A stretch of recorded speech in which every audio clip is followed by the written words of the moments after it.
Ladies and gentlemen, boys and girls, children of all ages, welcome to Robert Sports. I'm your host, Robert. All right, NTT Indy Car Java House Grand Prix of Arlington. We saw a lot of issues in practice. People getting into the wall, qualifying. We got the third pole setter in 3 weeks with Marcus Ericsson winning the pole. Alex Palou starting second, Puddle Award third, Will Power, Felix Rehnquist, Marcus Armstrong, Kyle Kirkwood, Christian Rasmus. And I love on the Phoenix broadcast when they were talking about Christian Rasmussen and how he puts people in kind of weird situations on the track and how he's a little bit aggressive. And then when Townsendville and Hinchcliffe were on the NASCAR broadcast and they're talking about Carson Hocevar, in my head I'm literally going, he's the Christian Rasmussen of IndyCar. As soon as I thought this, Townsendville said that. Yeah, Carson Hocevar, he's like Christian Rasmussen on the IndyCar side. So I'm like, oh, so awesome how they were able to kind of mesh those two together. Young, talented, fast. Oh yeah, a little aggressive. Oh yeah. He's going to be something special. David Malukas, Alexander Rossi, Joseph Newgarden, and Santino Ferici were the Fast 12 there at Arlington. I love these street races, especially ones like this around the stadiums. Long Beach has always been one of my favorites, and so just kind of the aesthetics of the back. Chicago's the same way on the NASCAR side. So now, typically on the NASCAR side, I will look at similar tracks. So like this week we're in Las Vegas for NASCAR. I look at NASCAR, or look at Las Vegas, Charlotte, Kansas, Texas, Chicagoland when we get back there.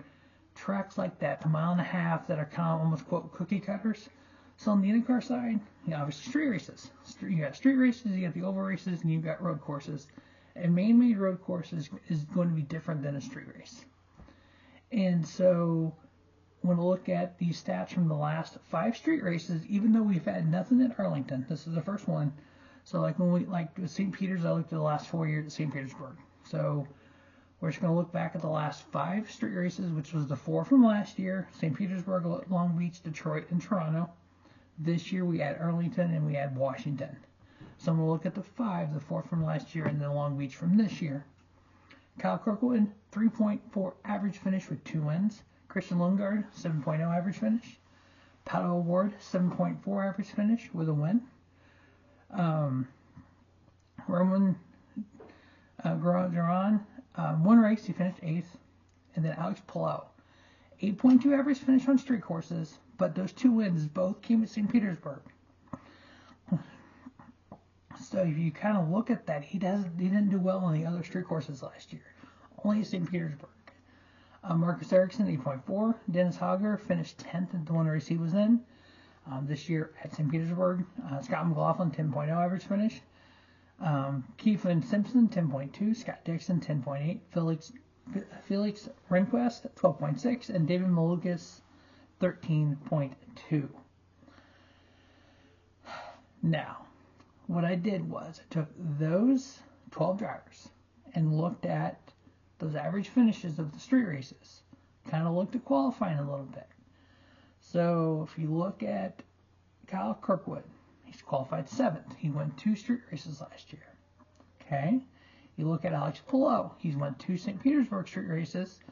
He has an average finish of 8.2 on all the other street races. He qualified 2nd. And Pato Award, he qualified 3rd. He has a win on the street race and an average finish of 7.4. Now, on the previous 2 IndyCar races that I've previewed here in 2026, the goal is to do all of them. I am actually 1-1 in those 2 races. I did not pick Justin Newgarden last week, which, hindsight, when I look back on it, why didn't I? Because he won the last race at Phoenix. I should have picked him, but I didn't. So I'm 1-1. I did pick Alex Palou at St. Petersburg. We're going to take a look at points first, and then we'll kind of get down to the fantasy side, and then with the 3 picks. So right now on the points, I'm going to do just the top 10. Justin Newgarden with a win. He's leading it, followed by Kyle Kirkwood, Scott McLaughlin, Pato Award, Alex Palou with a win.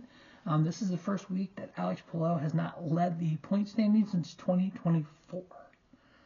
That's like almost two. It's been almost two. It's like midway through 2024. David Malukas is 6th, Christian Lundgaard 7th, Marcus Armstrong 8th, Marcus Ericsson 9th, and Alexander Rossi 10th. I am on part of the fantasy in the Hitchtown Hammerdown. I'm currently placed 1,335th. I actually forgot to put my lineup in for week 1. So I went and did that last week, and this is a little different than the NASCAR fantasy I'm used to, where I can just change it up each week.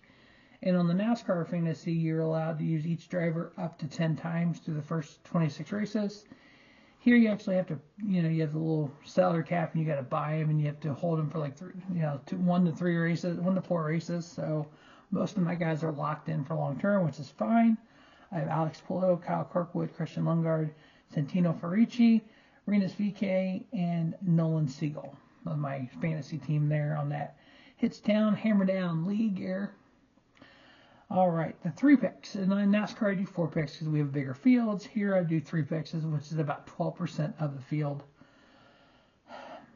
2 of these have been kind of a standard pick. Alex Palou and Pato O'Ward have kind of been standard picks so far this year for me.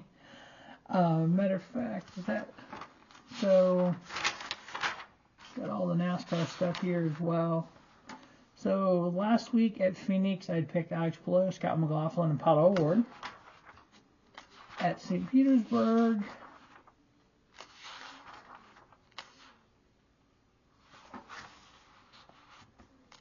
where is St. Petersburg at? Oh, it was right next to it. Here it is. I picked Scott McLaughlin, Alex Palou, Marcus Ericsson. Alex Palou has been a pick every week. Well, he's won a lot. So yeah, when you're that good, and when it came to average running position, the last 4 races at St. Petersburg, average finish 6.3 for Alex Palou. And then on the ovals, flat tracks, Alex Palou was 2nd. So yeah, he's going to be one that you're kind of going to pick a lot, kind of like in NASCAR, the Kyle Larsons of the world, and the Denny Hamlins of the world. So the 3 picks are Kyle Kirkwood, Alex Palou, and Pato O'Ward. All right, that is the Java House Grand Prix of Arlington. Stay tuned to Rubber Sports Show, and you can see the preview of the NASCAR Pennzoil 400 for Sunday. The O'Reilly Auto Parts Series, the Luna at Las Vegas, is already up. I went in, one of my 4 picks was the winner, Kyle Larson, on that one, so that's awesome.